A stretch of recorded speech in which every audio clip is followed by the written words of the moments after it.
Hello, everybody, and welcome to another episode of the Guitar Souls podcast. This is episode number 96. And yes, some of the eagle-eared or eagle-eyed among you may have spotted last week. I did make a mistake. I thought it was 94, and editing it, I found out it was 95, which is absolutely fantastic. We've added another show to the list. I am one of your hosts, Mr. Levi Clay, and I am here with my good friend, Mr. Mike McLaughlin. How's it going, bud? It's not been a great week, to be honest, brother. I'm not going to get right into it, but if everybody could send some love and prayers, if you don't pray, then just some love, maybe even have us in their thoughts. My wee granny's been taken into hospital. She is not very well at all. She already suffers from Parkinson's and a bit of dementia, and she's got a bit of growth on her hip, and she's pretty unwell. So we're just waiting to see what happens after she gets a CT scan, and we know where we're at. So loving hugs to her. But that was the end of my week. So that's been Friday, Saturday, probably a bit of today, speaking to my aunts and my dad and that. Otherwise okay, mate, but just hoping my wee granny can get herself comfortable. How are you? Yeah, same shit, different day. You know, just plugging through work. Let's annoy people, because we've been told that this is starting to annoy people. Might actually have to announce an official piano sponsor on the podcast, because apparently some people get annoyed by the fact they used to like the podcast, but they're now annoyed by the fact that I mention piano. How fragile do you have to be for that to bother you? I've been spending a lot of my week practicing some piano. I'm sorry if that annoys you. Wait. wait. You can have a spin-off podcast. Go on. Right, with you and another piano player called the Kido Files. Sorry, that was really, really bad. Yeah. It's a bizarre thing to me, because ultimately, like, we talk about lots of things on the podcast, and the things that we're doing, the things that are going on in our life, talking about playing music. We talk about guitar. We talk about you and bloody coffee and caffeine drinks. And come on, hold up your latest. So I'll tell the story then. Go on. So Levi texts me, "You home?" And I was like, "Aye, is everything okay?" And he's like, "Yeah, I got your present. I'll be there in 5. And I'm like, "All right, cool, no bother." Given that we've got a pulsing bromance, probably a nice way to put it. For all you that love the fucking fan mail and weird fucking, I don't know, I can't remember what it's called, fan fiction, etc. Erotic fan fiction. Anyway, so exactly. So Levi turns up at the door and he's like, "Look what I got you. 6 cans of high caffeine Monster iced coffee, triple shot espresso and milk." I mean, this boy knows the way to my heart. He just knows it. I know what you need. That actually makes me chuckle, you pointing at the bromance thing, because Melissa had a horrible nightmare the other day that I was cheating on her with you. You of all people. Melissa, see if you're watching this, don't consider this evidence that I love Levi. Right? Don't let it seep into your psyche. Don't think about it. Don't obsess over the idea of Levi and I actually being secret lovers, because it's not true. Or is it?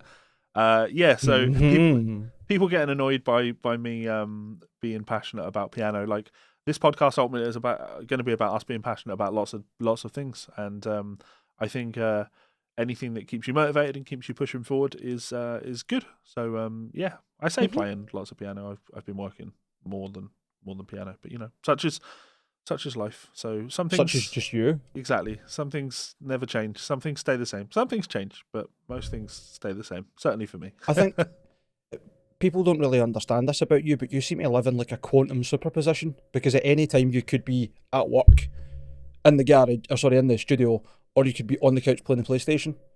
You're always in that one of those states. Yeah. Infinitely, you're Schrodinger's worker at home. I can't be that anymore, because I don't have the PlayStation in where a couch is. So yeah, I can only play PlayStation now before I fall asleep, because I put it in my bedroom. So what you mean is you don't sit in the living room? Yeah. So the wife can't play. Yeah. Hey.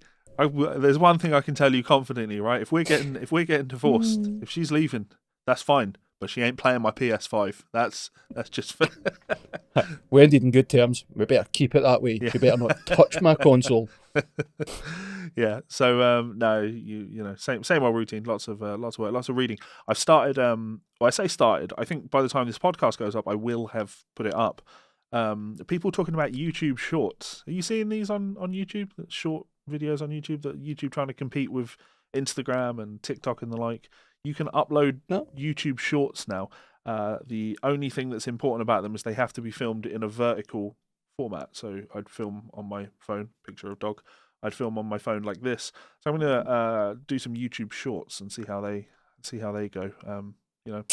Probably more popular than the interview I did with Kiko Loureiro, which bombed spectacularly. So if you are listening to the podcast, please do go and check out the. I know, yeah, strange. Very, very strange. You'd think that having an hour-long conversation with Megadeth's guitarist about all things music would be something that would be worth checking out, but apparently not.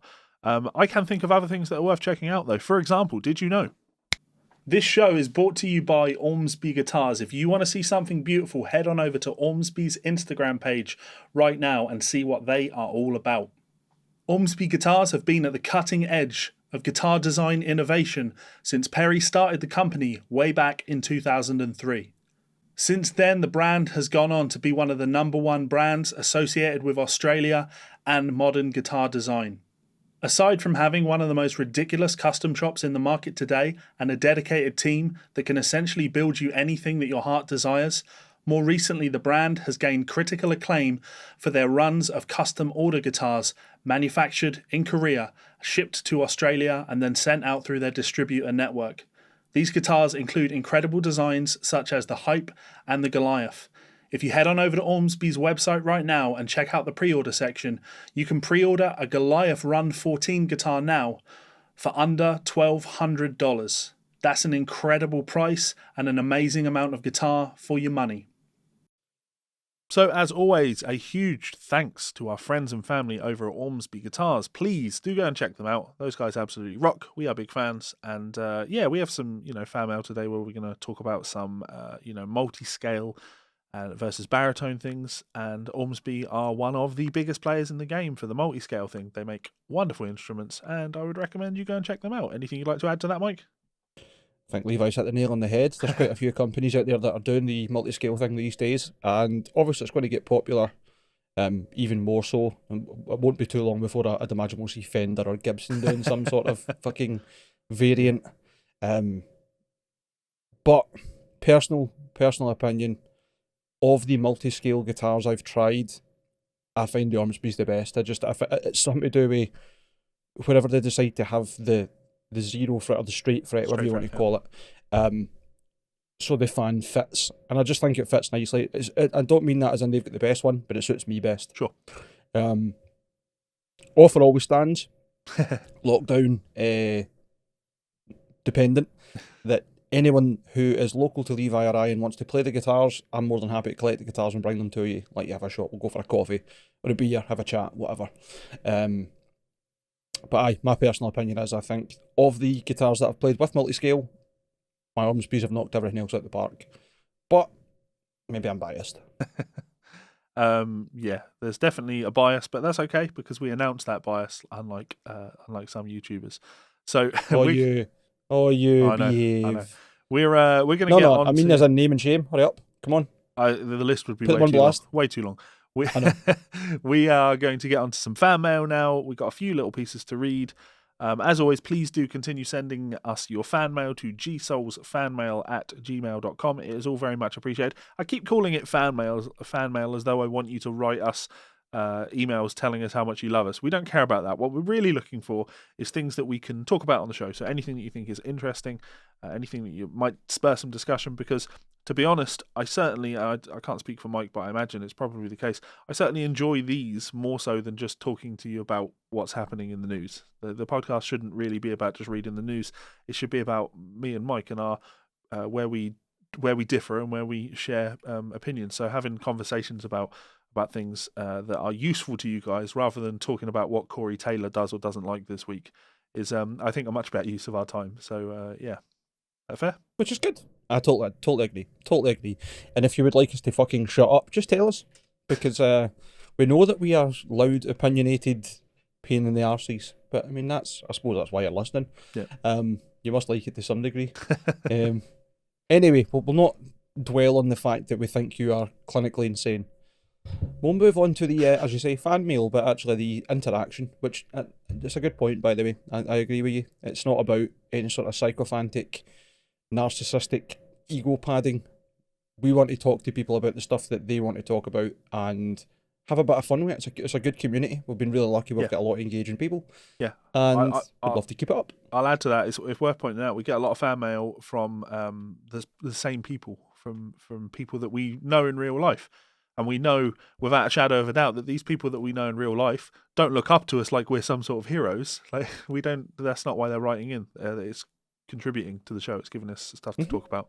So yeah, no need the kind of conversations we'd end up having with a couple of beers in is anyway. Yeah. So why not have it in front of other people who can join in? Why the podcast started. So pretty much. Yeah. Go on, give us that first bit of fan mail.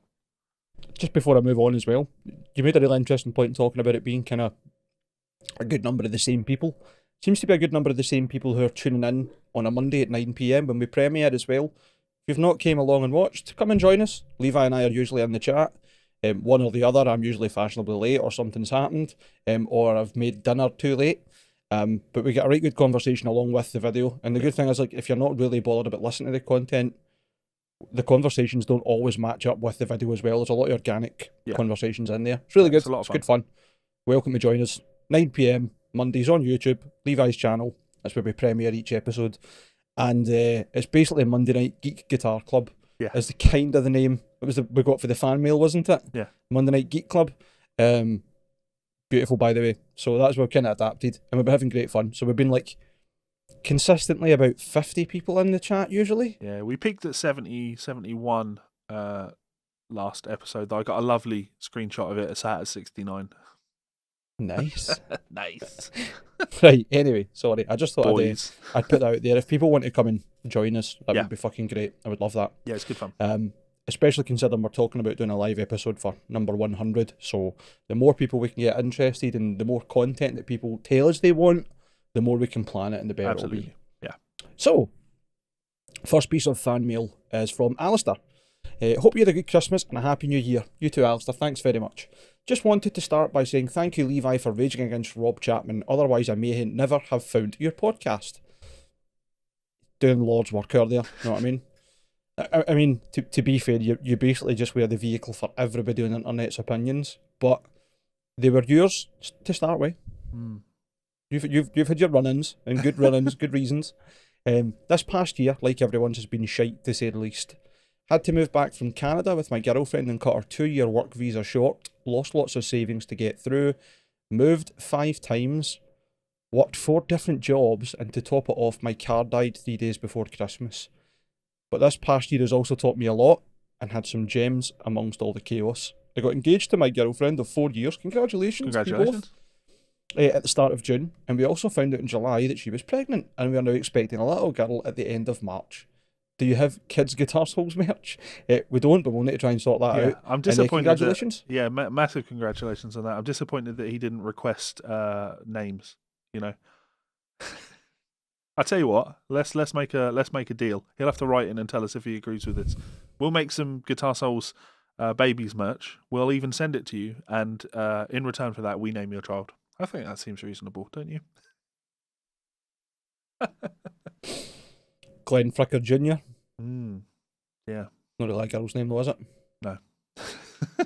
I'll have a think about it. I'm sure I can come up with some decent names. So yeah. Please don't. Anyway, we're not going to get any further than that, Alistair, so don't get any panic. During this time, my mental health has been shattered and rebuilt several times. Before I even go any further, I totally understand where you're coming from in that regard. I think lockdown has caused a lot of people to realise, in the last couple of years in general, how hard it can be, and sometimes discovering not necessarily your rock bottom, but where you start to plateau before you make it back up. But listening to you guys talking about your mental health has really helped me. Thanks very much for that, Alistair. I'll keep reading. I keep interrupting him, sorry. Levi's laughing away because he knows this is just me over the back. I felt I've been able to owe more to my family and friends, knowing how much it's helped. Not just you guys, but the others listening to the podcast. Your podcast has also helped me feel connected to the guitar, as well as all the shite going on. I've neglected my guitar playing and music in general. So hearing you guys put the world to rights and ripping the shit out of the industry idiots, cough Tozen, cough TTM, cough Chapman, cough, has always brought a smile to my face. listening to you guys over December's given me motivation to get my guitar in my hands again, so hopefully I can show you I've been practicing again in the near future. Honestly, can't thank you enough. Keep up the good work. Cheers, Alistair. P.S. Fuck the Tories. Yes, mate. I like a bit of fan mail like that every now and again. That it's just reminding everybody that it's okay. It's okay to have mental struggles. It's okay to not feel your best. I think and you don't need to pretend that that's not the case. absolutely. I think even beyond it, like, as if it's meant to be like a public perception of it's okay, people understand. More so, like, in my mind, it's okay for you to understand these dynamics, and if you've come out of these situations where it's been very hard for you and you've learned anything, then you're a better person for it. Yeah. So every time you dip and then come back up, you're improving as a person. You're progressing. You're getting better at knowing yourself. You're getting better at dealing with these things. You might even get to the point where I feel as if I'm getting to the point now where I can gauge how I feel mood-wise compared to previous episodes, shall we say. And I'm much better at reaffirming myself that this is only a temporary thing. This is a dip. It could be chemical rather than emotional. It might just be a wee imbalance in my brain. It might be a couple of days before things pick back up or whatever else, and just keep up a self-care regimen and try and keep busy. Yep. And I hope that's what everybody else gets from it. But I'm really glad to hear that you're finding it easier to open up. Not to bang on about it, I think it's probably the most important thing that I've managed to do for my own mental health is know how to process how you're feeling and how to discuss that with other people and let them know, and reach out in the right way. You don't want to panic anyone, but you also don't want to make out there's not something wrong, and build yourself up with the right people and get your support network right. Sorry, I know I'm kind of rambling. No, it's fine. I'm giggling because I love how what I noticed in the last podcast is like it might annoy people that watch the podcast when I put the t-shirt ad over your side of the screen, but that's because Mike's camera goes off every 20 minutes or so. Yeah. But it always happens to be over the last couple of episodes. It always happens to be when you're mid monologue. Of course, it's got to be. Yeah. To be fair, the first time I saw that, I was like, why has he edited that in right there and not across the full page? And I was like, oh, that'll be because my camera shuts every 20 minutes. Yeah. DSLR gang. Yeah. It works fine, when I'm when I'm talking. It feels totally natural, but when it happens when you're talking, very, very odd. So, thank you for that bit of fan mail, Alistair, and good luck. Congratulations on the baby. Very, very happy for you. Little bit. Keep your chin up. I'm 32 now, so I think part of me is a little bit jealous. Another person having a baby, and I don't have one. But that's You're going to inspire some really interesting fan mail in a minute if you keep up that way. I will not be the father to your baby. Yeah, absolutely. So, okay, let's move on to the next bit of fan mail, so we can try and have a short episode. By the way, let us know in the live chat / comments if you prefer a shorter episode. But the last couple, we've tried to condense it back down to an hour, which is what we kind of targeted before, so we could keep it more regular. But as you well know yourselves, it's usually an hour and a half, 2 hours, because both of us talk shit and just go off in tangents. Yeah. But let us know if you prefer an hour, if you want the shorter or longer, if you're not bothered. Kind of like what Mike's doing now. Yes, rambling. So this is from Michael Harley. Hi guys, love what you've done with the show, and it's always good to hear thoughtful discussions on the state of the guitar and music community and industry. I did have a question. Do you ever get hung up on gear? And by this I mean, do you even resist starting something or practicing something because your gear isn't what you want, or you're paralysed with options? Looking at you, Levi. Kind of like the producers that have thousands of plugins. My time to play, record and practice is very limited, and sometimes fall into this trap. I've tried to justify my creative endeavours by installing a new pickup or grabbing a new plugin or getting a new pedal to hopefully entice a practice schedule. I considered stripping it all down and selling all except the bare bones. Value your opinions, which is why I'm reaching out. Regards. Yeah, I'll fire off on this. So, go for it. I obviously, people comment about this all the time. I have a tremendous amount of high-end guitars, tremendous amount of gear.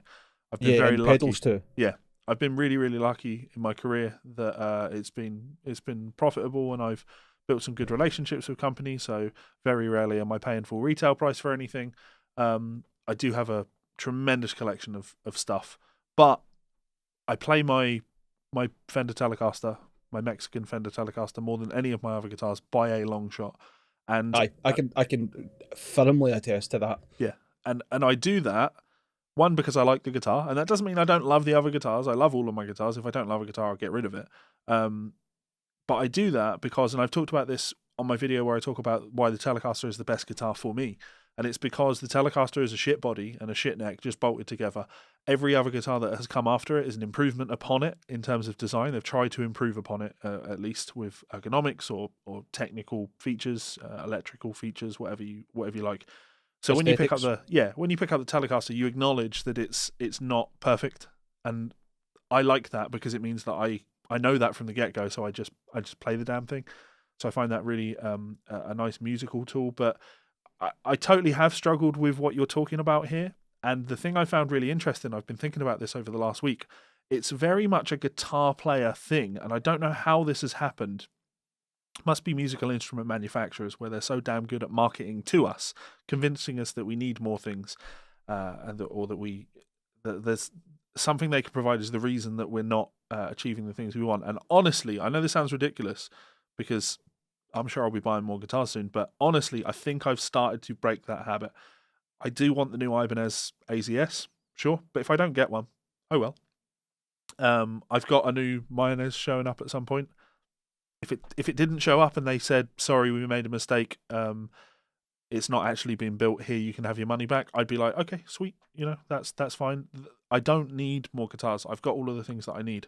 And for our fans that hate me talking about piano, that's what's really made me be thinking about this, right? Because I still, in the back of my mind, I have this guitar player's mentality, which is I need to buy more things. I need to have more things. I'll be able to get better at my instrument if I have more of the instrument. I'll be more inspired to play the damn thing. And there's parts of me that, like, I can see it trying to transfer over into my piano playing. Like, oh, let's just buy a bigger, more expensive piano. But that's ludicrous. That's ridiculous. You just wouldn't do that, right? You could, I guess, go get a more comfortable stool to sit on, but it's just not the same thing. A piano is a piano, right? It either works or it doesn't work. And I hope that this is a wider thing that my mind is doing when I'm playing music now, where the gear side of things just doesn't matter anymore, and I'm a musician rather than a guitar player. So that's what I think about it. That's a really, really good answer. I like the way you took that. I am almost at the same conclusion as you, but with a different path. To answer your question, Michael, yes, getting hung up in gear is such a common thing, and you're absolutely right in what you say, Levi. It's such a guitarist thing. How many guitars do you need? One more. Yeah. I'm going to get this effects pedal. I'm going to put this into the rig. I'm going to try it wiring it this way. I'm going to introduce this factor, X, Y, and Z. But I feel as if I've found a glitch in the matrix, but in a good way for myself, right? I'm talking like, see a black cat crossing your path twice. Yeah. See, when you're genuinely practicing, or you just want to play guitar, don't look at your amp, don't look at your pedal board, just pick your guitar up and play it unplugged. Nothing else to distract you, no headphones on, nothing, and listen to how the guitar sounds acoustically. Might be quite quiet if you're playing an electric, but that to me gives me way more incentive to practice than plugging into an amp and spending half an hour, 45 minutes adjusting the IR and going in and going, well, actually, I want to move that SM57 off the axis of the cone now because I feel as if the HF isn't quite getting... Like, you could so easily get lost in all of that. And I do. I'm really bad for it. Like, no, it's not even funny, man. Like, I get the 2 notes wall of sound plug-in while they were doing I think it was like 6 cabs for free, like a rev cab and a couple other things. It sounds really good, and there's a lot of options, and that's my biggest problem. Yeah, I've never fallen into that trap, thankfully. Even with my Kemper, like, I deleted all of the presets on it, put like 7 or 8 amps on it I like, and I'll just go between them. And that's the even funnier thing. Generally speaking, I am a one-tone guy. Set it up. Does that sound really nasty? Lots of tight bass end, a bit of mids to cut through, some treble just so there's a bit of attack to it, and it doesn't have a lot of horrible overtones when I start doing tremolo picking. It doesn't pick up hundreds of pick noise. Just like fine-tuning a death metal sound, and that's pretty much me all the time. Yeah. Roll the volume back, turn the boost off if I want a slightly cleaner sound, or fuck about with something else if I want an actual clean sound. But generally speaking, that's me. And my way around that, because I do get sucked down the whole lot of, I don't like that tone, it's thick, but it doesn't have the same kind of punch I'm expecting, so I'm going to fuck with the resonance, and then I need to fuck with the bass, and because I fuck with the bass, I'm like, shit, the midpoint's changed, now I'm going to fuck about with that and find the right sweep, and oh, I've got a 6-band EQ there, and it just, for me, it's like a, just, Mariana's Trench number, like, they never get back up. And I totally understand where you're coming from when you say that, or your concern, I assume, is to do with the amount of time that you've got to actually practice versus the amount of time it would take you to set up the way that you're happy to practice. So, generally speaking, when I'm practicing, I do not plug in. I listen to it acoustically, and if the notes are ringing out while I'm playing it, or I can decipher what I'm playing, just a pick, my fingers, and the guitar, then it should translate pretty well over if I'm recording it with an amp or whatever. Obviously, there'll be exceptions. Natural harmonics, pinch harmonics. Learning to deal with noise that your guitar makes if you play with a lot of distortion, etc. Yep, hand noise, feedback, string noise, like just fretting in general, noise from strings behind the nut. Yeah. If you've got strings behind the bridge piece, like rattles on the guitar, all these wee things. Yeah. You're right, those come with spending a lot of time playing your guitar with your own setup and getting to know the guitar and shit. That, like, I played that chord, but I can hear the strings rattling behind the nut. I had that in the studio just the other week, and we used some duct tape on top of the strings. Perfect, dead easy. And then there was the video clip of me and Craig, and I was trying to do that stupid tapping run. Yeah. And I was like, rather than just muting it with like a fucking hairband or something, I'll get Craig to hold the top of the fretboard, and we managed to get it in one take, which was nice. So long story short, yes, we do get hung up on gear, and it's just as well that I am not rich. Yeah. Because I would very quickly not be rich, and very, very preoccupied. Yeah. The thing to remember with practice is when you're trying to learn to do something new, you're fighting yourself, right? You're fighting your ability to retain information, or you're fighting your ability to physically execute something. And I think that this is just another extension of that. You know, you are fighting your internal need to make excuses as to why you're not better. You're fighting your internal want for the distraction, and being good at the instrument, getting better, is about being able to overcome all of these things and to be better than yourself. You're fighting yourself. So good luck, my friend. Go out there, fight yourself, and win. Do or do not. There is no try. Shout out to Ryan Blaney, a good friend of mine. He had a poster in his room, and it was Bruce Lee with that quote underneath it. That's horrifying because it's a Yoda quote. Exactly. It was a Bruce Lee poster with that at the bottom, and I'm like, that's such a cool quote. And then I remember looking it up when I was younger and being like, Bruce Lee and Yoda are the same person? Similar. They are similar people. Vast difference in height. Can you imagine watching all of the Star Wars films but having them remastered so that it was deep faked Bruce Lee in instead of Yoda? I wouldn't. But like the same height as Yoda? Don't say those things too loud, mate, because if there's one thing Star Wars films love doing, it's going back and changing things in them. So you never know, it might happen. By the way, everything that happened in the previous films didn't happen. All that kind of shit. That's mad. Yeah. Oh, look, it's Return of the Jedi, and it's just got to the end of. Oh, hang on a minute. Why is Hayden Christensen there as a Force ghost? Please fuck off. Get out of my film, you horrible monstrosity of a human. Were you even born when this film came out, you motherfucker? Oh, we should move on to the next bit of fan mail before I would definitely should. You calm down.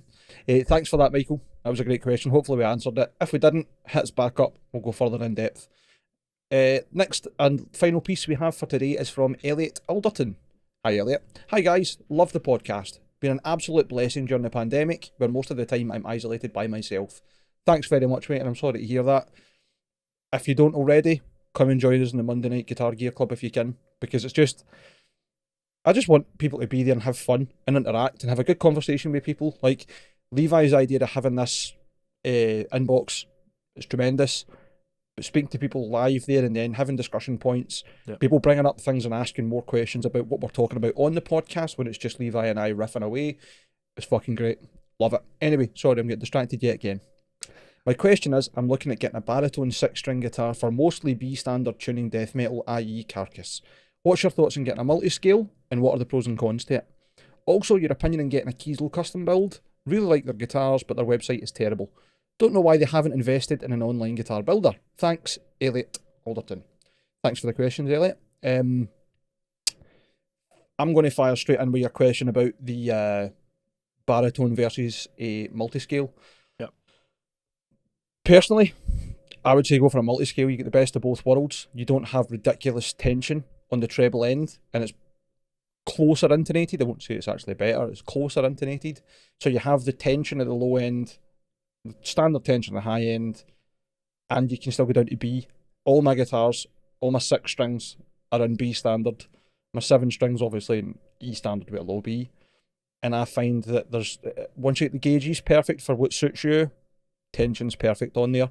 There might be a couple of baritones out there that suit you better, though. It just depends what kind of scale length you're going for. It's really hard to say go and try and shoot a couple out in a store because you can't really do that at the moment. Sure. Obviously.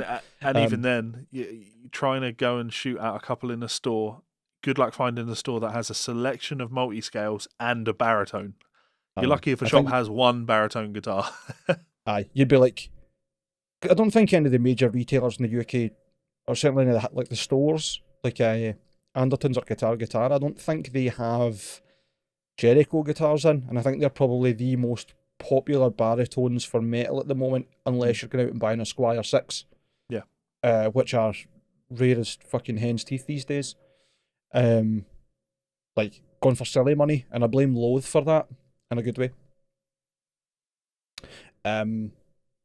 Personal opinion, I've had baritone guitars, I've had extended range guitars with, I had a 28.2 inch 8-string guitar, and Agile. It was just ridiculously long, but that could have been the fact that it was an 8-string. It also had a neck like a fucking cricket paddle.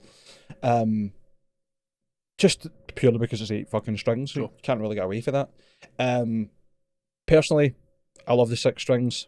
I love being tuned down, having the 6 and having the multiscale. I feel as if that worked really well for me. Yeah. But it's going to be total personal preference. That's the only thing I can say that really matters. I'd say it depends on your usage, like how you're using it and what you're playing on it, because I'm not going to pretend for a second that the multiscale isn't the more versatile option. It's the idea is it's a best of both worlds kind of approach.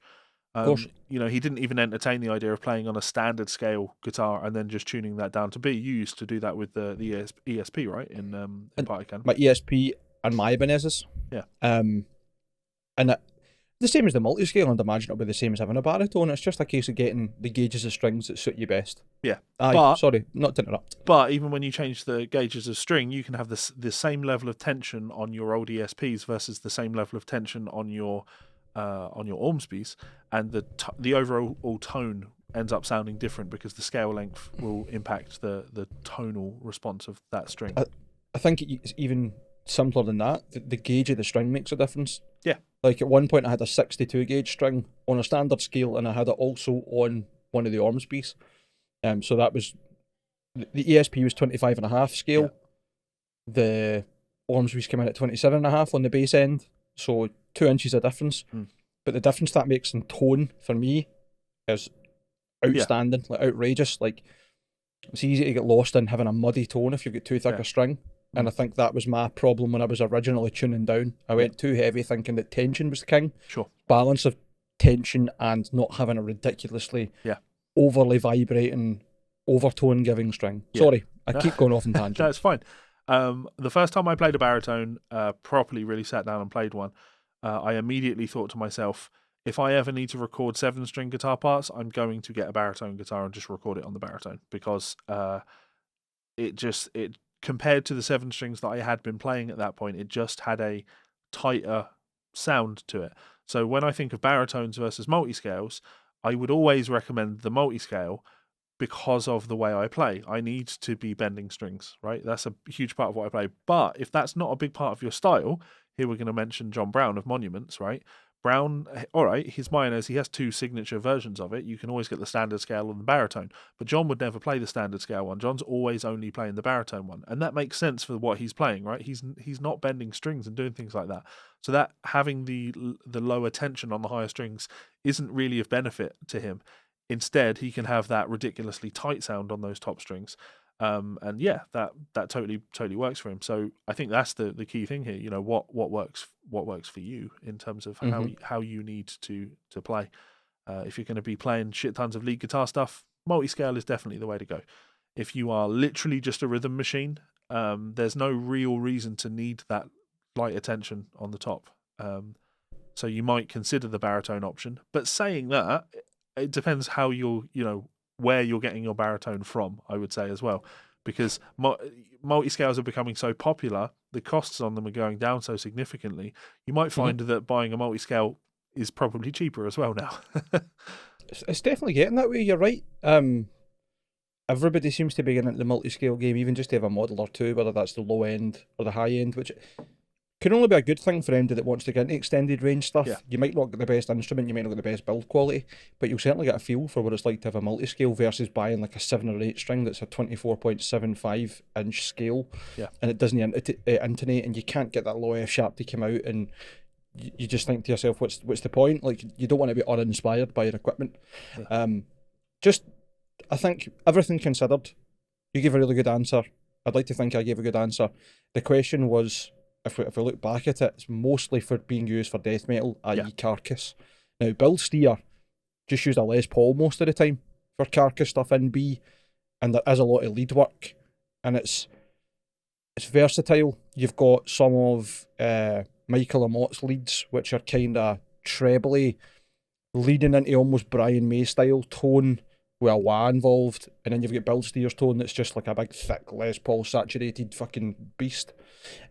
So I would think really like a multi-scale would probably get you the best of both worlds, because you're still getting all the versatility of bending on a standard scale guitar, and like having that kind of trebly response, as Levi was saying. You're not having to worry about too much tension in the strings or having to go like extra thick on the strings or whatever either. But really, you're going to find what's best for you by going and playing them. So if you're anywhere nearby us, Elliot, offer stands.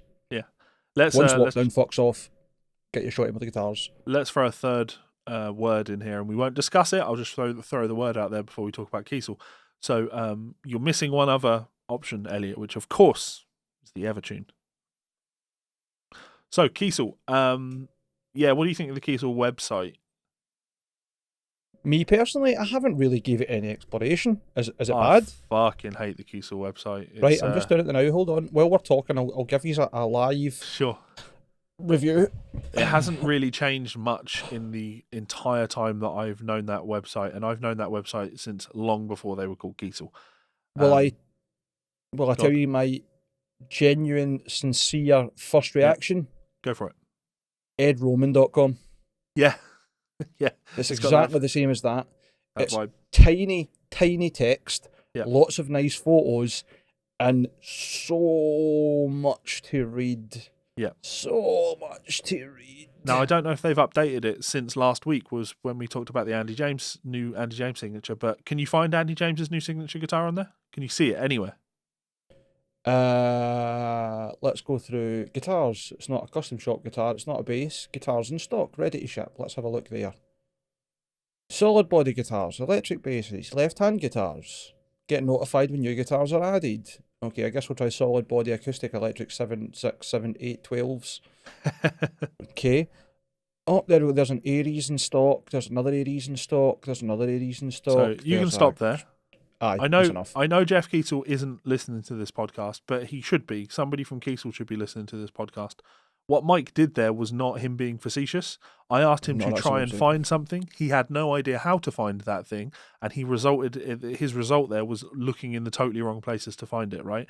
Can I do you one better than that? Go for it. While you were talking, I used the search bar. Yeah.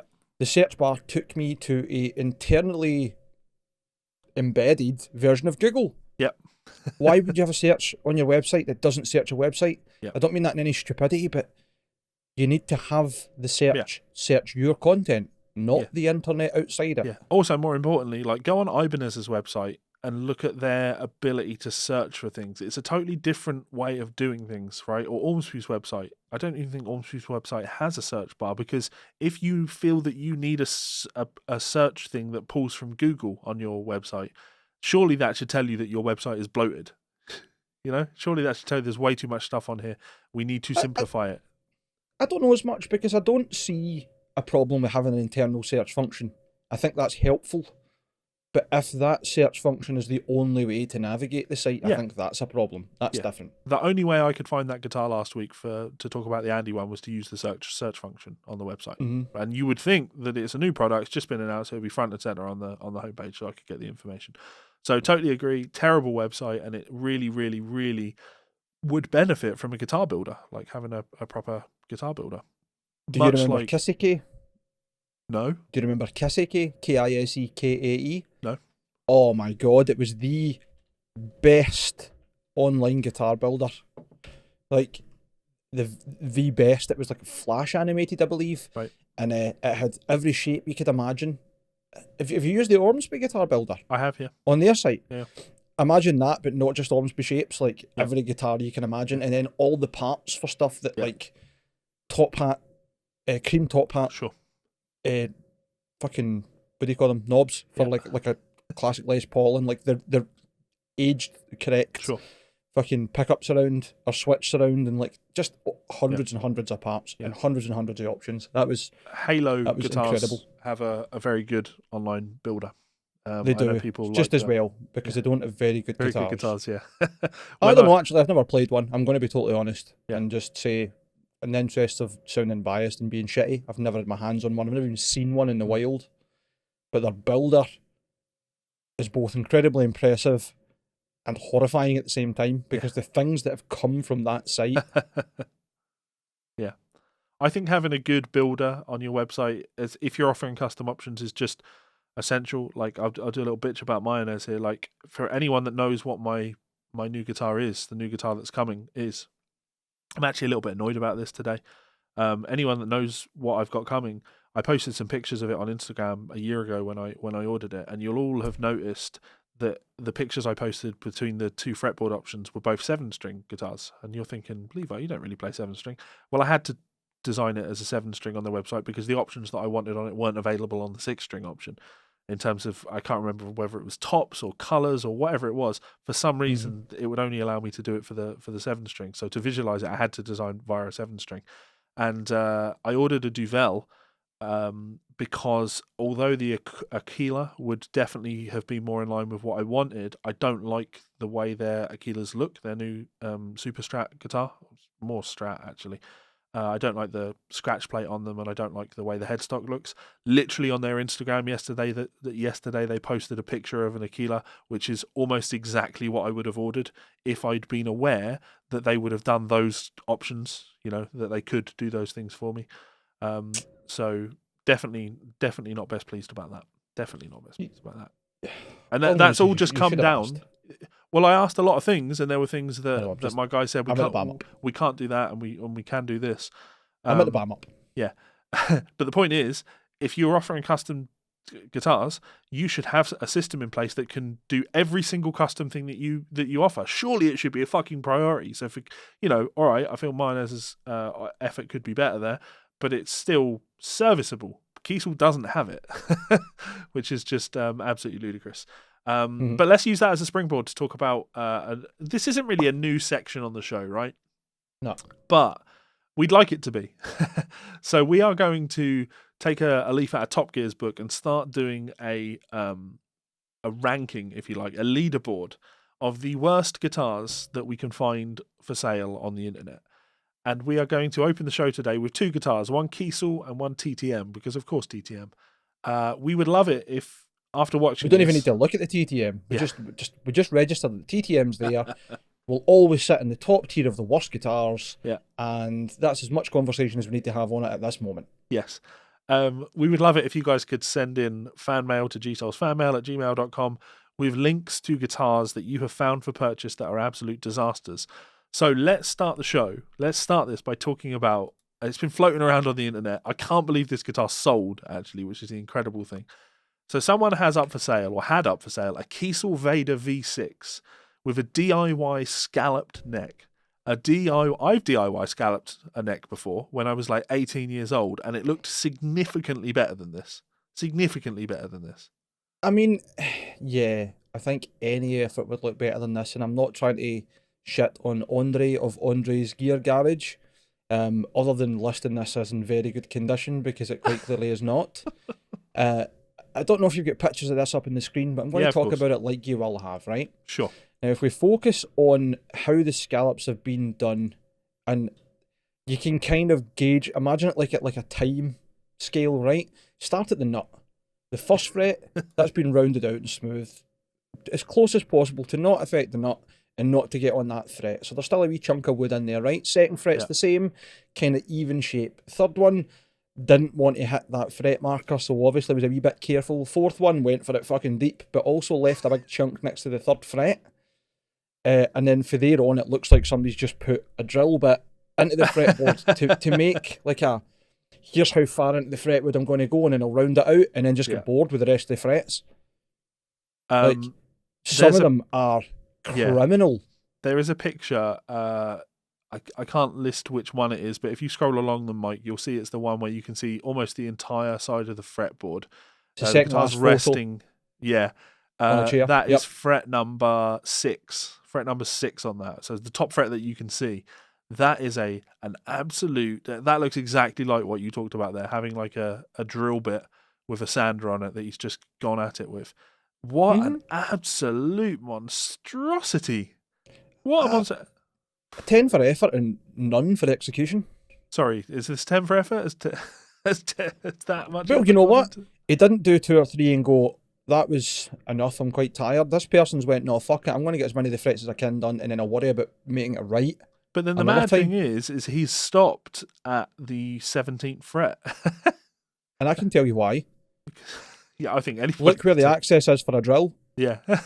Oh, look, there's only a gap at the top end of that horn for there. The bottom horn is probably going to stop the drill as well, so that's as far as we can get it in. Yeah. Without having like a pillar drill or whatever. Yep. It's absolute insanity that someone has gone to do this. It is worth pointing out, right? I don't think, because have you played many guitars with scallop fretboards? Once or twice, and I thought it was really horrible. Personally, but that's because I fret pretty hard. Yeah. Oh, that's it. Like, you put your hands on the strings and you're like, oh, there's less resistance than usual, and then before you know it, you're doing accidental vibrato. Yeah, because you're pushing too hard. That's it. And then you're like, all right, I need to fret it just right. Yeah. And you go for like a fast run, and you go to pick, and like the position of the string changes slightly because your fingers are changing the string tension, and your pick slips past, and before you know it, you've well playing with somebody just gently whammying the bridge at the same time. You have to play with a light touch. But here's the thing. I just want to point this out to anybody. Although this is a terrible execution of the job, it will affect the playability compared to a guitar that hasn't been scalloped. But comparing a guitar that has been well scalloped to a guitar that has been poorly scalloped, you will not feel any difference in the slightest. So this is still functionally a scalloped neck. It's just been extremely poorly done. I would agree with you up to a point. If you look at frets, let's just go with 11. That route is not central. Yes. And it hasn't been rounded off.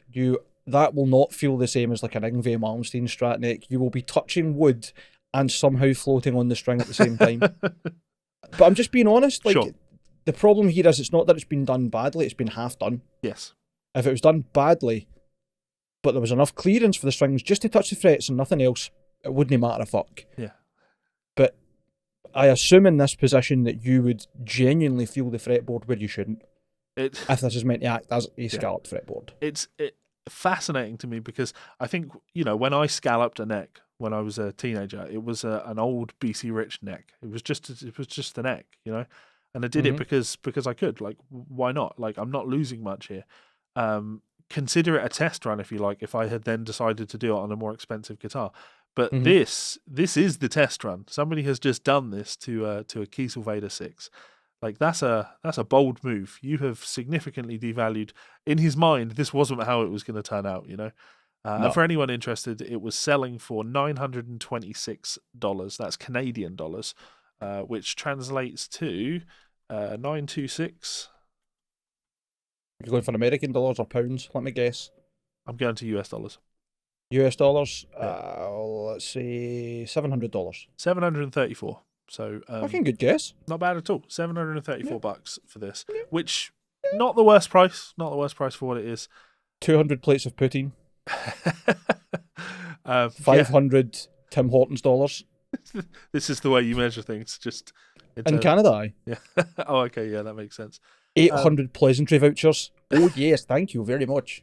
So this is going to go straight to the top of the list so far, of course, because it's the only thing on the list. It is an absolute monstrosity.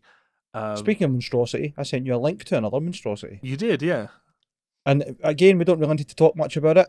There is a TTM Devastator on Reverb, the red one, single bridge pickup. Go have a look and just look over it and go, is this American made? Is this a US custom shop model?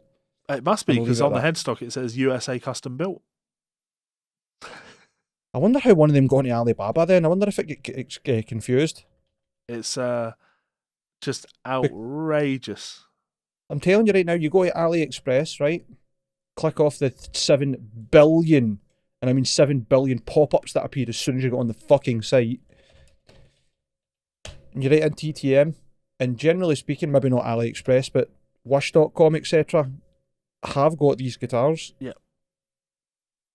Like, more than once I have found pages selling the TTMs. Yeah. With or without the headstock, fucking... Because that's where Lance was getting them from. Obviously. Yeah. Yep. The fact that this would try and pass for an American-built guitar is just astonishing. Let's just laugh at the heel joint on this. This looks like... You know what it looks like, actually? It looks like a thicker-bodied Gibson SG, where you've just cut the horns away even deeper. Like, that is absolutely not a neck joint to be proud of. And that is very definitely not a neck joint that you would put on a guitar when you describe your guitar as every shredder's dream.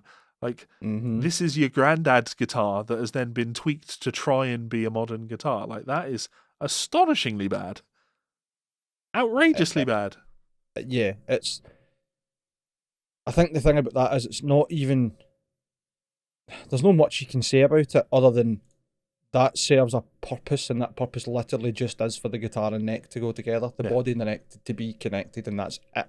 There's no functionality, there's no ergonomics. I mean, if anything, there's the opposite of ergonomics. Have you noticed that the heel on it gets longer and more profound as you get to the bottom horn? Yeah. So you're making the access even worse for players then? Yep. Surely if you're going to have that, it would go that way. Sure. So there was more access past the heel for the bottom of your hand where your thumb sits, as opposed to getting to the 12th fret and being stabbed in the finger. Yeah.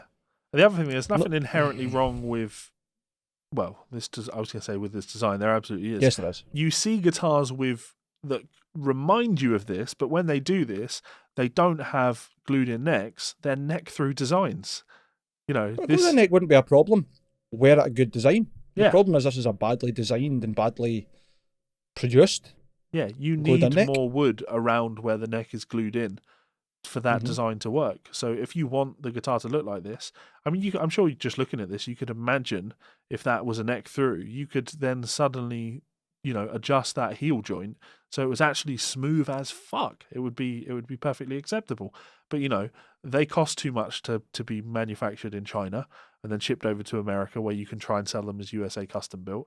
I've just so I was looking at the headstock. I've only just noticed that the title for the actual listing is USA custom built Devastator electric guitar. I'll say this again: not one USA custom built guitar from TTM was ever made and sold to consumers. Never.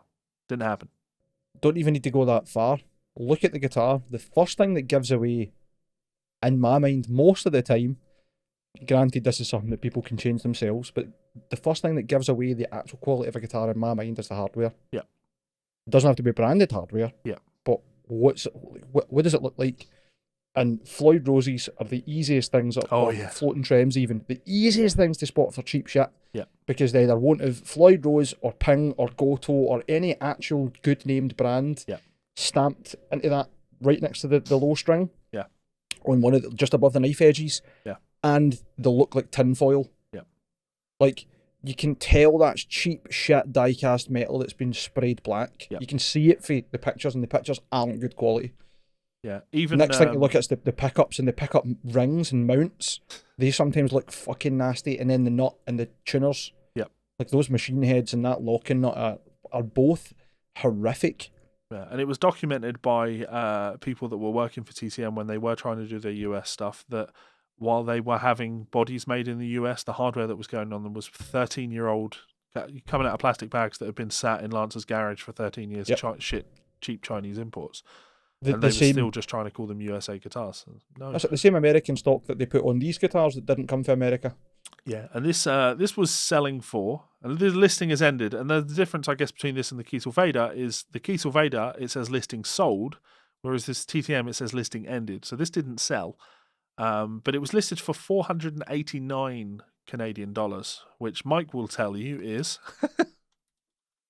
An American? Yeah. American. Guessing, let's say... $350. $387. I was going to say fucking $375 to anybody that would be dumb enough to think that they can buy a custom shop US built guitar for $380 that says it says is a remarkable axe, apparently comes with no case or gig bag. Yeah, because custom built USA guitars tend to not even come with gig bags. I mean, fuck's sake. How are people this dumb? It never ceases to amaze me. Speaking of dumb people, I think we could segue on that. Yes. Pretty nice. The internet thinks Metallica deserved to be muted during Twitch BlizzCon because they helped create DMCA. I think both Metallica and the people that have the Schadenfreude are stupid. Yeah. I think Metallica should have expected this to backfire on them. By the way, this has been read from sportskida.com, whatever the fuck this website is. Well, I went with this because this particular link because I didn't want it to be poisoned by guitar players and musicians' takes on this. Totally. I mean, the site's fine in terms of that. It just gives you the basics. Yeah. I just mean that it's not really a great website, but sure. They're coming at it from an esports and gaming perspective by the looks of it, based on the stuff in there, so it's still relevant. Anyway, Metallica added fuel to the already raging fire with DMCA takedowns on Twitch.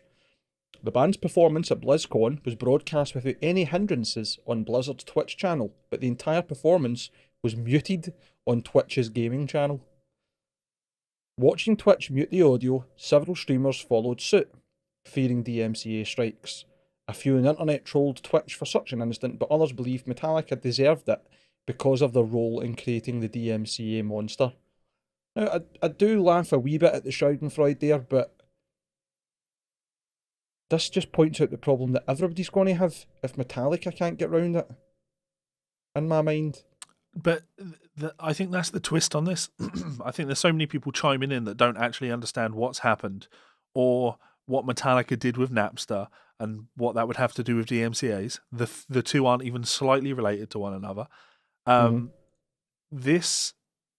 It says the band's performance at BlizzCon was broadcast without any hindrance on Blizzard's Twitch channel. Right. Mm-hmm.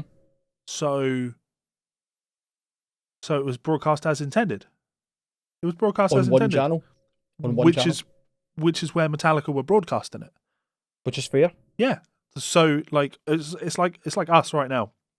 Or if you're listening to the show live, if we're broadcasting this on my YouTube channel and people are watching it, that's fine because that's what I've allowed. That's where I want my content to be viewed and to be watched. If somebody else then just took that stream and broadcast it somewhere else, I wouldn't be happy about that. Like, I want people to be watching it on my channel. I want people to be engaging on my channel and with each other so we can build a sense of community. And I certainly don't want somebody else coming in and stealing views from our significant audience and taking them off somewhere else. Like, this is what's happened here. It was done in a fucking dumb way. Like, it's really dumb how it's actually come together. But at its core, what's happened here is surely what's supposed to happen. Metallica haven't got egg on their face here at all. It was broadcast where they wanted it to be broadcast in the way that they wanted it to be broadcast. And everyone else that is, trying to cover their asses by playing copyright-free music over the top of it when they stream it on their channels is just illustrating that they understand how copyright works. Like, I just don't see an argument for why this should be any other way. Mm-hmm. I'm happy to entertain one if somebody wants to fire one at me. Like, totally. I think you make a really fair point. I think that maybe the confusion comes in the fact that there is a second channel that broadcasts it. Yep. Because they're talking about being on the Twitch Gaming's channel. Yes. I don't know if that means Twitch Gaming as a user or Twitch has its own Twitch gaming, like a highlights channel or whatever. Yeah. If that's the case, why would they have muted it on that channel when it's been okayed through Blizzard's Twitch channel? If it's an official Twitch broadcast, that's my point. Because it's Blizzard's Surely Twitch channel, so they've secured the rights to do the broadcast, and then for someone else to broadcast it would result in, just because someone has the rights to broadcast, it doesn't mean that everybody has the rights to broadcast. Of course, but here's my point, right? Or where I kind of am seeing what you're saying there, Sure. right?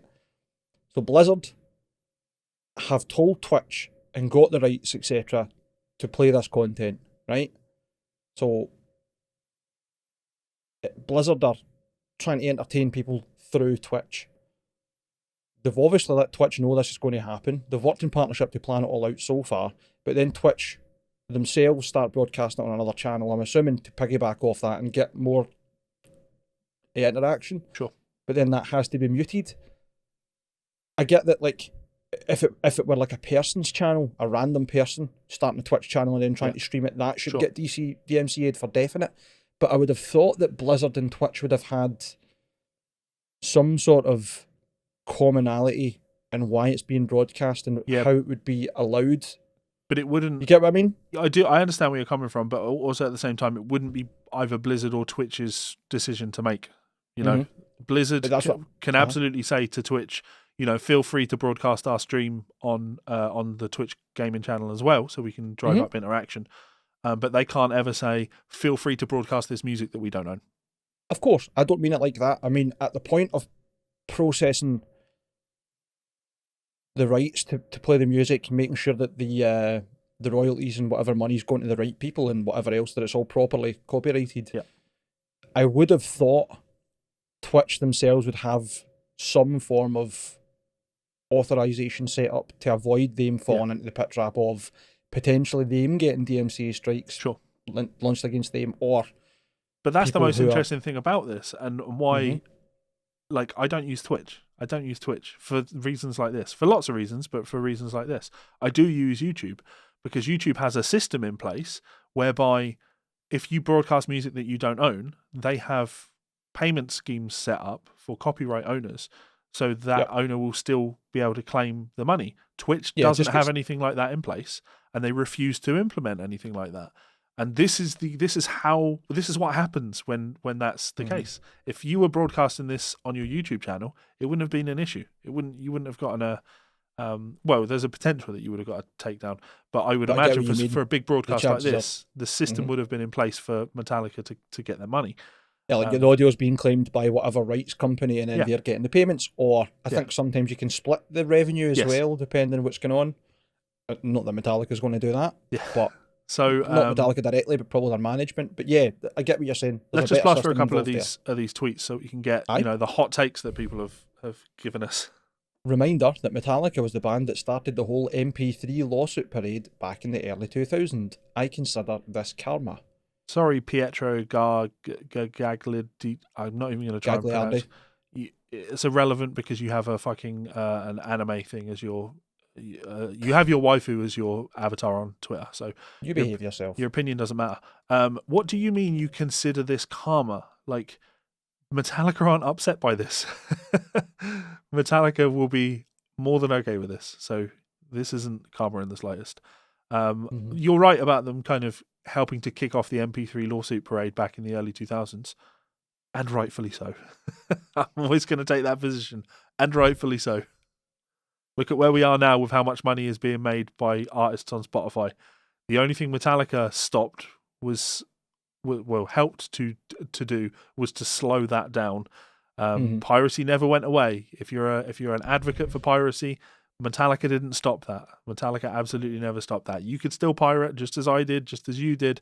Everybody was still pirating, but they made it a little bit harder so that artists could continue to make money.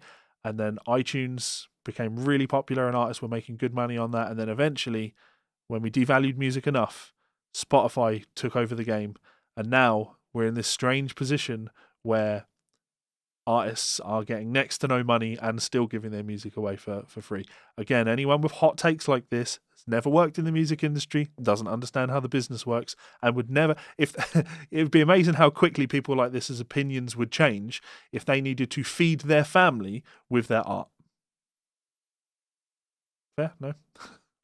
I would say that's fair, yep. Anyone who goes into the music business thinking that it's an easy way to make money is very naive. Yeah. Or the most talented person that I've never met. So Golden Boy also tweeted, DMCA is a problem when Twitch has to cut the music of Metallica while Metallica is playing. And then hand face emoji. Yeah. Scalloped, YouTube. Right now, the official Twitch gaming channel is playing copyright-free music over the top of Metallica's live BlizzCon performance, so to avoid copyright striking themselves. The absolute state of music rights on the internet. My God. That's a reasonable take. I think that's a reasonable take, because while I understand why this has happened, because I understand how the music business works, I'm not going to say that this is clean. I'm not going to say this is, being executed well. The internet is incredible and also a fucking shit show in terms of what it can offer to musicians, but also the complexity that it adds to the established canon, if you like, of how business is done in music.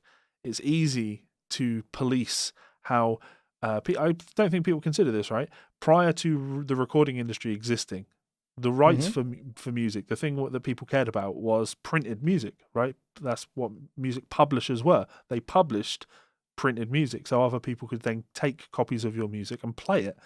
That's how musicians were making money. Well, composers were making money. And then with the invention of the recording industry, things had to change. Things had to shake up. And suddenly there are all these discussions on how the new changes are going to affect the way the industry used to work. The record industry was a thing and radio was a thing. And we had, there were all these arguments about how money works when you're broadcasting people's music on radio. And how does that impact, again, the publishing of music? Things change when video comes along. Video killed the radio star, but it introduces this whole new set of conversations that need to be had on where should money be made. And now we're in this strange place where it's like we're introducing this idea of broadcasting to everybody, and for some reason people that don't know the industry just go, well, that should all just be free. And it's like it's the same conversation that needs to be had when radio was proliferating. It's not that you, the consumer of the radio, need to necessarily pay for the radio, but someone needs to be paying to be able to broadcast the content, or else the content doesn't make any money. And if the content doesn't make any money, there's no incentive to make the content. If there's no incentive to make the content, there's no content to broadcast, and the entire house of cards collapses. So it's definitely, an impossible situation because the internet is so vast, and it's international, funnily enough. So discussions like this on how rights should be dealt with cross borders. And when anytime you have anything that crosses borders, you've got a nightmare of sorting out a solution because different countries are going to agree or disagree on how things should be done. It's the reason that you can buy, I'm going to give a shout out to somebody that messaged me earlier in the week. I'm sure it was Matty that messaged me earlier in the week, asking about buying MP3s because he wants to support artists. So he'd sent me a link to a website in the Ukraine, I believe it was, where he could buy MP3 albums for like £1.50. And I'm just like, how is that supporting the artist? Like, you've just looked for the cheapest possible. What on earth makes you think the artist is seeing a penny of this? And if they are, it's literally a fucking penny. Like, you're as well streaming this stuff on Spotify. It's the reason why Ultimate Guitar, the website, is run out of Russia. It's the reason why a lot of the hosting sites for peer-to-peer networks are hosted in countries like Russia because their laws are different, So there is no solution to this. It is what it is. Deal with it. I think the only tweet of that full article that I really enjoyed was from Thought Slime, which was, for any Game of Thrones fans, you'll like this reference. The Red Wedding, but it's Twitch's DMCAing Metallica and saying Napster sends their regards. It's not quite, but I like the imagery. Yeah. Bizarre. Whole situation is bizarre. But again, I feel this is kind of like the discussions we had. I can't even remember what it was about a couple of weeks ago, but I remember saying it doesn't matter that I'm right about something because nobody will agree with me anyway. And ultimately, when it comes to things like this, popularity wins out. So in a discussion like this, it doesn't matter that I'm talking about things from a position of understanding how the industry that I work in works. What matters is how the consumers of the industry expect it to work. And in this scenario, this is the consumer wins out on this one. This is Metallica, you got what you deserved, ha. But this applies to anybody in the industry, and you're just laughing because it's Metallica. Metallica have only, sure, they looked out for themselves, but they spent a lot of money to try and look out for other people in the industry as well, and they did what they thought was right. And the only reason that you'd have issue with it is if you don't like paying for music. I think it was a bad application of a good intention. Yeah, I think is that a fair way to put it? Yeah.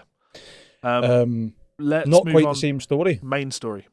Yes. So Dave Chris Mustaine. Cornell's widow. No. Sorry. We're skipping this? Yeah, we've been running long. Long story short, Chris Cornell's widow is suing Soundgarden again for over the valuation, wasn't it? Yeah, that's not how that works. You just renegotiate your position, you stupid bint. Just keep negotiating. You can't sue because someone's not giving you the amount that you want to sell a thing. I'm selling a guitar. You offer me £500. I say, well, I think it's closer to 2,000. Well, I'm offering you £500. If you want to sell the guitar, I'll give you £500. Well, no, I'm going to sue you because you're not giving me enough to sell the thing. You don't have a right to sell something, and nobody should be forced into buying something. So, yeah, we may end up coming back to that. But I just think if we do that and then talk about Dave Mustaine, we're going to be here for hours. Let's just go for Dave Mustaine then. Which is cool. This is cool and terrible at the same time. It's not cool. Money talks, and nobody wins except Dave Mustaine. It's official. Dave Mustaine is getting a Gibson signature model. Rumours have been circulating for a while. That's not true. The collaboration. Why have they gone with that as the title? It's not official that Dave's getting a Gibson signature model. It's official that he's with the Gibson brand. He could be getting a Kramer. Don't see it happening. Or an Epiphone. No? I think if there's anything he's going to have, he's going to end up with some sort of modernised Explorer Pro, maybe. You know, like the slab top with the binding. Let me agree with you. I do agree with you. I don't think that's going to be the case. But to run with the title that it's official, it's not official. Yeah. It's not official until it gets announced. And it gets announced on the 23rd. Well, I agree with you and I don't. I think for anybody else's context, you need to go and watch the trailer. Yeah. That Gibson The Time Has Come, whatever the fuck it was called. It was one that Gibson The Time Has Come on YouTube, right? Yeah. So I'll just read this article quickly. Sure. We'll talk about the video and we'll crack on, right? So Gibson's confirmed that Dave Mustaine has joined its artist roster with a new teaser posted on social media. You're right, doesn't say anything about that being a Gibson guitar, just that he's now on the Gibson roster. Yeah. The brand posted a short film in which features band mascot Vic Rattlehead having a lie down in a cemetery before walking towards the camera and drawing a katana etched with the words "Rust in Peace," the name of Megadeth's fourth studio album. The specifics of the guitar are yet to be officially announced, but previous hints and Mustaine's own penchant for the shape suggest that it will be a variation of the Flying V. Cesar Guakian in his post also notably tagged Epiphone Gibson in the custom shop in Kramer, making it unclear which sub-brand the guitar will be produced under. So they acknowledge the video below. They acknowledge in their own story that it's unclear, but with the title they went with it's official. Yeah, they can say it's going to be a Gibson guitar though, because they can just say, "No, we meant the Gibson family." Yeah, it's going to be a V. It's going to be a V, and we know it's going to be a V. And the reason we know it's going to be a V is because I told you that the guitar's going to be announced on the 23rd. I can tell you the guitar's going to be announced on the 23rd because they have posted on Megadeth's Twitter page. There's a follow-up video, and let me give you the exact wording for this because it is quite important. It's something to do with three. It says 3 brands, which is interesting. 2 seconds. So he's going to have a Gibson, an Epiphone, and he's going to have a Mesa amp. See it coming. Well, this is I think where it's interesting, right? Because the title of the tweet is just 3 brands. 23rd of February 2021, and it's a 12-second video of a Flying V that fades in along with a date. And when I say a 12-second video, that video repeats twice in that 12-second video. So it's really a 6-second video of a silhouette of a Flying V. And again, just titled with 3 brands, 20, 23, 21. 2, 23, 21. Yeah, so 3 brands. You think Meza as well? Who's he playing currently? Oh, I don't know. Axe Effects, I believe, was the conversation that somebody posted saying that he's been on to modelling stuff. Yeah. I mean, he's always had his Marshall cabs. The signature Marshall cab for a while, if you remember. Yeah. With K100s in it, I think. Anyway, that's irrelevant. 3 brands could, one of those brands could very well be Megadeth. Megadeth is a brand, right? But Fair. Pickups of the brand is a brand of pickups. So when it says 3 brands, 20, 23, 21, this could very easily be Megadeth announce a Gibson signature guitar with Seymour Duncan pickups in it. A signature set of Seymour Duncan pickups or whatever. I mean, he's already had signature Seymour Duncan pickups, so I could see that happening. Yeah. That's fair enough. I don't think that we're looking at three things. But what do you think? I mean, you mentioned the idea of some sort of Explorer type thing. I think he's going to get a Les Paul special. Just like an Epiphone one, bolt-on neck, shitty P90s, with a take down the government across the fretboard, and that'll be him. I had a really good discussion with Kiko on that interview, and we talked about Dave Mustaine for a bit. I put the question to him initially, who's your favourite Megadeth guitarist? And he said Marty Friedman, of course. And then after he'd done answering that, I was like, Kiko, I've got terrible news for you. The correct answer was Dave Mustaine. And because you've said anything other than Dave Mustaine, you're going to get fired this week. That's just how it's going to work. Then I said, okay, who's your least favourite Megadeth guitar player? Really putting him on the spot, but then allowed him to move on very quickly because nobody wants to admit that it's Chris Broderick publicly. So yeah, we had a good conversation, and he talked about Dave Mustaine being an artist. Dave being the artist in the truest sense of the word, not a guitar player, not even necessarily a songwriter, but an artist. Dave has got a creative vision. Dave has got a vision for what he wants his brand to be. That's fair. He's got the idea of what Megadeth is and the image of what Megadeth is and the way that should be seen, and the vibe, the way they sound is important, and the way they put themselves across, and the branding of things like Vic, it just being part of the branding, like that's just absolutely important. Dave cares about all that type of thing. So all those things matter to Dave, and that totally makes sense. He'll make the biggest deal out of this possible. Too. Yeah. But I just think the saddest thing with this is, and I guess we talked about this with Kerry King. Kerry King moved from BC Rich, didn't he? Kerry King moved from BC Rich to Dean, and is releasing a new signature guitar, despite the fact Slayer have disbanded. And it's just like, kind of like Gene Simmons doing the same. We meant to run with this like months ago. Gene Simmons has joined Gibson as well. And it's just like, it's too late. I'm not saying Dave Mustaine's career is over. Dave Mustaine's career is absolutely not over. I'm not going to sit here and say that I'm not excited about the new Megadeth album. I absolutely am excited about the new Megadeth album. I'm sure it's going to be fantastic, okay? But it's a different...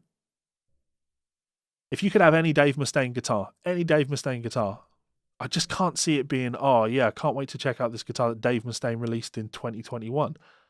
You're going to be going back and going, right, what was Dave playing in the golden era? What was Dave playing on Rust in Peace?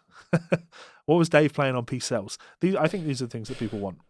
I dare say that would be back when Eddie's Jacksons. Yeah. The King B's. Yeah. And the W. Jackson is Jackson's a Fender brand, so he's gone to the enemy. I should just point out as well, have you seen that Misha Mansour has got a signature Strat from Jackson? What? Yeah, he's got a signature Strat from Jackson. It's listed on their this is really interesting actually. It's listed on their website. You can see a picture of it, but when you click on it, it 404s. But he posted a picture of it on his Facebook page. There's one on PMT. Blue Strat, right? Yeah. That's just a Charvel. Yeah. That is just a Charvel. I know. Like, yeah. Except that they've obviously went, Ibanez AZ series looks pretty good. Yeah. Maybe we should just build an AZ that isn't an AZ, which is also a Charvel but not a Charvel, and then paint Jackson on the headstock. Yeah. I mean, I like it. It's nice, but sure. It's reinventing the wheel yet again. I don't want people to think that I'm shitting on Misha, because time and time again I'm constantly telling you that if you want to succeed in business, you need to look at people that are successful and look at what they're doing. Misha is extremely successful in business. He's a smart man that makes smart business decisions, and I respect that, and I respect the hustle and all that. But also at the same time, you've got to be able to see the. I don't want to say screaming hypocrisy, because this guitar's not screaming hypocrisy. He has posted pictures of Strats in the past and saying how much he loves Strats. I would argue that he has absolutely no business having a signature Strat. It's just anything we can put his name on in order to sell it. Someone did a funny video just recently looking through all of the Joe Bonamassa stuff that you can buy with his name on it, just illustrating how bad Joe's got with it. And I fear Misha heading down that path. Like, Misha now has a signature guitar with an Evertune bridge in it.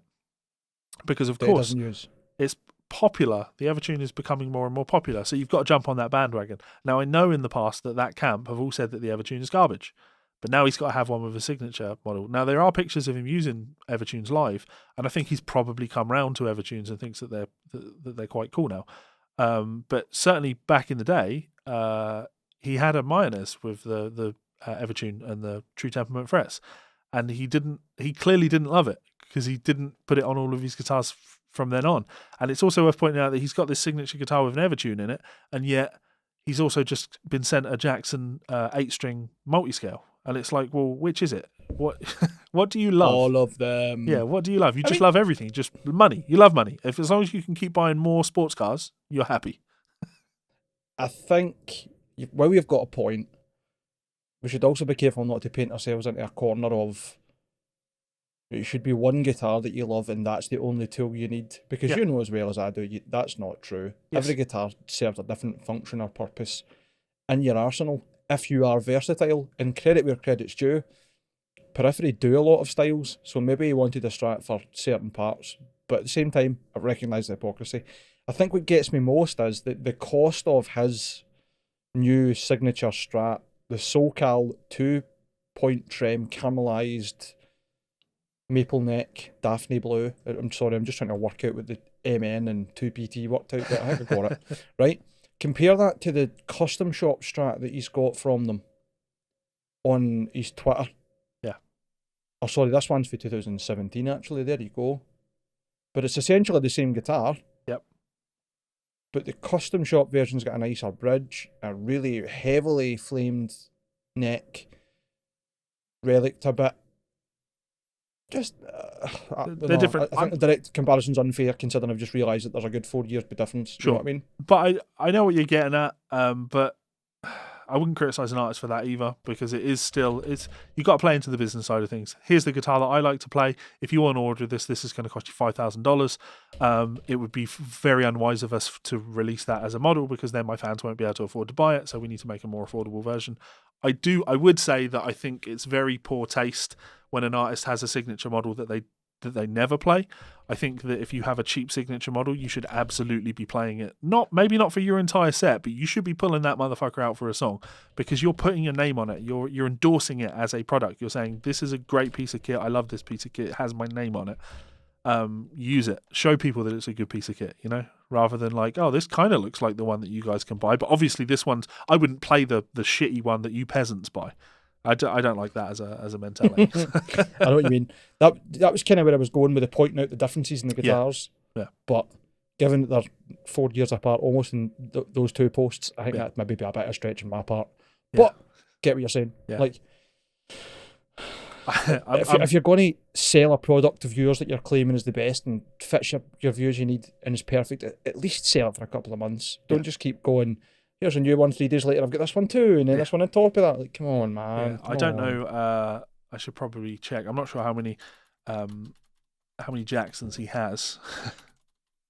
There's definitely a lot. Misha Mansour, Jackson guitars. Misha Mansour has. Oh, Jesus Christ! There's a whole section just for new for 2019. Oh, this is an old page maybe. He has a lot of signature guitars. Put it that way. I literally can't even find the page that I want. It's taken me to 2019. He has a lot of signature guitars. I think that's perfect example as to why we shouldn't go looking for that kind of thing. It's just we're going to be Googling for 10 minutes and not find what we're looking for. So that's absolutely we'll fine. leave a nice natural conversation. where Yes. it was. I was hoping that. Well, I wasn't hoping that we could delay the show, but I was considering delaying the show by 2 days just so we could get this Dave Mustaine news and see what the actual guitar is. So expect us to be back talking about that guitar next week when we know exactly what it is that's coming. And who knows? Maybe we'll put it on our leaderboard. We didn't agree on this. I assume that we both agree that Kiesel is top of the leaderboard. As long as we can put the TTM beside it. The TTM always has to live in the honorary throne. Yeah. See, saying that, though, is that fair? Because the TTMs don't exist, really? Nah, they can go up there, because I think even the symbolic gesture of TTM being at the top of the worst, at least on par with the worst of they're like other folklorish. brands, is fair. There'll come a time where you'll look at TTMs like King Arthur or Robin Hood. Just the legend of Lance Benedict and TTM. Atlantis, that's him. That just send disappears. him off to Atlantis. That's exactly That's exactly what you need. That's probably where he's hiding at the moment, trying to avoid the FBI. Exactly. And while he is on his way to Atlantis, he can check out decent guitars. For example, did you know? This show has been brought to you by our friends over at Ormsby Guitars. If you have the time, please do head on over and follow them on Instagram to see more of their incredible work. I'm actually spending more and more of my time each day scrolling through Instagram and really getting the appeal of looking at incredible instruments like this. It just makes you want to order something really, really special. Of course, you can always contact them if you want to order a custom shop guitar, or head on over to their website, check out the pre-order section and get involved on the upcoming Goliath Run 14. Again, one of these guitars can be pre-ordered for as little as $1,200 US. That's an incredible price. That's a lot of guitar for very little money. So if you want something like this in your life, head on over to ormsbyguitars.com and get involved. Thanks so much to Ormsby, and we'll see you for another show soon. Laters. So as always, a huge thank you to our friends and family over at Ormsby Guitars. Please do go and check them out. They absolutely freaking rock. And you guys rock for listening to our show. Let them know that we sent you. Check them out on Instagram. Do all of that good stuff. They're good chaps. Everyone's good chaps. Good chaps. Chaps. Anything to add to that, Mike? Say chaps. Good chaps. Good chaps. All about them hashtag chaps. Yeah. Oh no, that's going to get clipped in some degree, isn't it? Not those hashtag chappers. Forget the... No. Chappers chaps. Stop it. I'm surprised Stop that he didn't call his fan base that. The chappers chaps. Fuck's sake. I know you're thinking I should just re-evaluate our lives and do better things with our life. But yeah, please do go and check out Ormsby Guitars. As always, I'm just re-evaluating why Chappers is somewhat successful and we don't have as much money as him, even though he is a useless, terrible cretin. I hate when people say things like that, though, because... Sorry, well, I'll say platform then, because he's got a bigger platform than me, and yet everybody, almost everybody, renownedly sees him as an absolute fucking top weapon. Yeah. Anytime money comes into things, it's very easy to then just immediately write off criticisms and valid criticisms by saying, "Oh, well, you're clearly just jealous about the money." And no, I'm quite happy in life. You know, I'm doing all right. It's not about that. It's about a sense of right and wrong. It's a sense of morality and a sense of what is good and what isn't. A sense of not ripping your fans off, not taking advantage of people. You're supposed to be the chosen one. Oh God, if it's the second week in a row we've quoted that in the end section. I know, and I'm just waiting you getting the other quote wrong again. No, I'm not even going to try it this time. Yeah, sense of right and wrong, and there is no objective truth to this stuff. But I'm all right saying this is very much my opinion. I think as a community we deserve better. We deserve people that respect you as people, and you know, if you're watching this show right now, we respect you. We love you very dearly, so thank you very much. Anything you'd like to add, Mike? Thanks very much for tuning in. Thanks very much for staying here. Thanks very much for being part of the chat at the 9 o'clock premiere, Monday night Guitar Geek Club. I'm telling you, this is going to be a thing. This is going to be our way to becoming the world's strongest political leaders. Because people are going to vote us in. And champion is just based on our opinions, based on guitars. Not political things aside. Swipe all out the way. You're either into guitars or you're no. Right. So you're either getting euthanized or you're no. So Jesus Christ. I know, that went a bit dark. I'm sorry. That one is true. I would like to point out, though, we got a comment on, it wasn't last week's episode, 2 weeks ago, when you made a joke about Eric Clapton and babies falling out of windows. Because I'm a really terrible person, that's fair. Where someone said, Jesus Christ, Mike, that's a bit far. And I enjoyed that because for once I seemed like the reasonable person. Mike and his dark sense of humour. You don't even have a dark sense of humour, to be honest. I think you just know how dark my sense of humour is, and you know that in order to make me laugh, sometimes you need to say something absolutely abhorrent. No, I think I just choose. I'm stoic in my sick jokes. For example, that's a bit far is the very correct way to put it, because Clapton's son fell 49 stories. Jesus Christ. And that is a bit far. What, you think 20 stories would have been enough? Why are we doing this? Why are we doing this to ourselves? What's happened to us? You know, mate, come on. You've seen what's happened in Scotland. You see that guy that's now been hauled up in court for his opinions for his joke about fucking Captain Tom. Like, you're in dangerous territory here, and it's being broadcast on my channel. So that's you, Gulag, 50 years. Let's take 2 steps back here, right? Because there's 2 parts of consideration you need to have, right? First of all, I didn't tweet it, so I'm safe. It's only tweets that get you put in jail. No, it's communicating a grossly offensive message. Fair enough, right? So I kind of did do that, but I think mine was phrased in the sense that it was quite obviously in context a joke, whereas that tweet said "burn in hell, British soldier" or something along the lines. That's not a punchline. But the thing with that is it doesn't need to be a punchline. That could be a very firmly held opinion. Doesn't matter if that's his. There are many people that think that the British Army should burn. Let me take a wee step back here and say that I do not think that the government should be legally processing or persecuting people based on opinions or comments made that quite clearly are not intents to harm. The man was already dead. He's not saying, ha ha, I'm going to kill you again. There's not a call to arms. Sure. It's not a choice of words that will likely incite violence or hate. Sure. It's a man's opinion on what is, and let's be fucking honest, probably the biggest elephant in the room in Britain is the nationalism from each side. Do you know what I mean by that? Like it's so tribal, it's so ingrained in the UK that where you're from is your identity, and you must defend that. And anybody that has a counter argument or has a different perspective is the enemy. Sure. Not true. Yeah. But that's how it perpetuates, at least in Britain in my mind. And certainly tribalism in my mind is the main driving force of sectarianism. And sectarianism is probably the biggest social problem outside of drugs or poverty in Scotland. And I think it actually links into drugs and poverty. Yep. So I'm not going to get political. We've avoided it so far. I mean, you just very much have. I just want to throw in the additional thing there of there is a very big difference between prosecuting somebody for calls to violence. They're very big, making threats and things like that, and prosecuting someone for causing offence. I agree. I totally agree. I wanted to clarify. I'm not defending. Sure, but. I'm always talking about like the way things are rather than the way things should be. There are a lot of things that I think should be a different way, including in the music industry. But we have to understand and respect the way things are. I don't know about respect. We have to acknowledge the way things are. And I was just merely pointing out that with the way things are, let's hope that nobody reports you laughing, because that's grossly offensive, mate. And you know what happens to grossly offensive people in Scotland.